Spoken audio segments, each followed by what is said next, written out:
Bonjour à tous, je suis très contente de vous retrouver et j'espère que vous allez bien depuis le dernier épisode.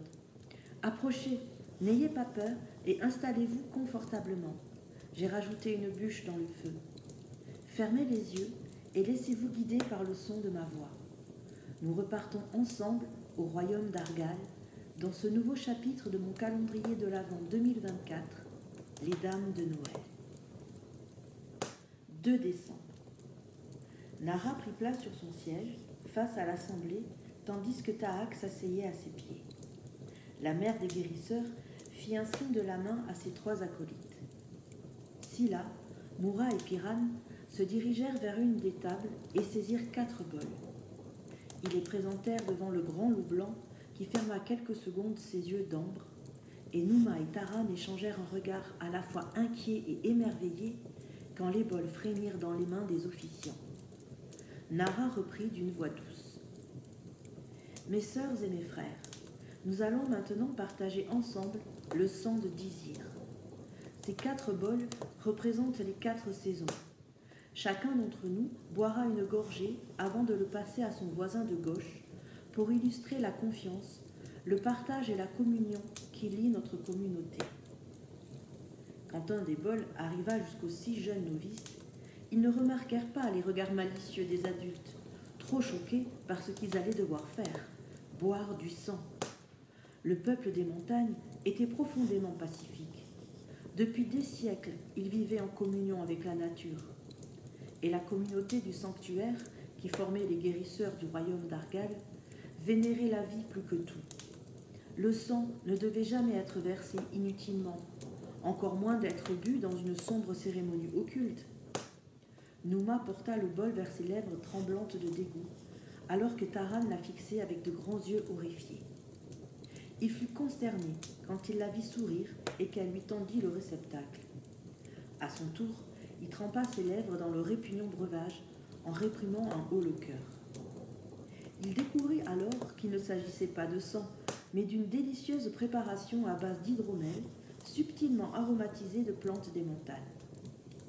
Après avoir communié ainsi, les novices ressentirent encore plus les liens puissants qui les unissaient tous et l'amour de la grande déesse. Moura les félicita d'un discret signe de tête. Ils avaient obéi aux consignes malgré leur réticence. L'enseignement des guérisseurs pouvait parfois être étrange, déroutant, inquiétant. Depuis leur arrivée, ils allaient de découverte en découverte. Numa repensa au jour où ils avaient dû appeler leurs ailes respectives.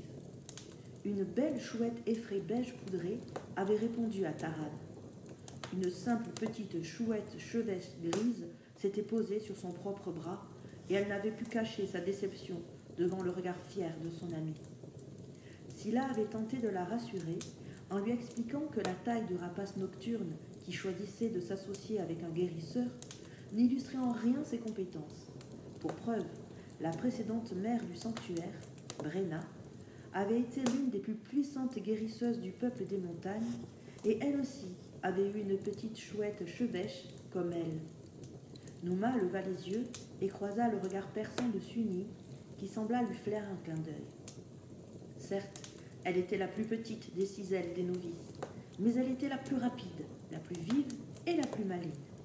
Et le lien qui les unissait était déjà très fort, comparé à certains qui recevaient encore des coups de griffe ou de bec de leurs oiseaux. Elle lui rendit son clin d'œil en souriant, avant de se concentrer à nouveau sur les paroles de Nara. Depuis que Taak nous a rejoints, il y a quelques années, nous avons pris l'habitude d'intégrer certaines de ces coutumes à nos rites de Yule. Dans les jours qui viennent, nous réaliserons donc des boucs de Yule pour décorer l'arbre de Yule. Nous aiderons également nos jeunes novices à réaliser leur journal de rêve et nous compléterons les nôtres afin de clarifier nos âmes et nos cœurs. Nous sanctifierons bien évidemment la nuit des mers et les 12 nuits sacrées de Yule, personnifiées par les 12 servantes de la grande déesse qui nous aideront à prononcer notre serment du loup. Ainsi, nous serons prêts à accueillir le solstice d'hiver, la nuit la plus longue de l'année. Il est temps à présent de nous quitter en échangeant une accolade fraternelle pour ressentir l'amour de notre mère. Allez en paix, mes sœurs et mes frères. Nouma et Taran étaient tout excités à l'idée des veillées à venir autour du feu de la maison des rassemblements. Ils allaient découvrir de merveilleuses histoires, des secrets connus des seuls initiés. Ils échangèrent leur accolade avec bonheur, puis chacun suivit son référent.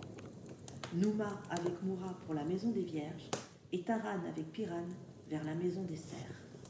À suivre.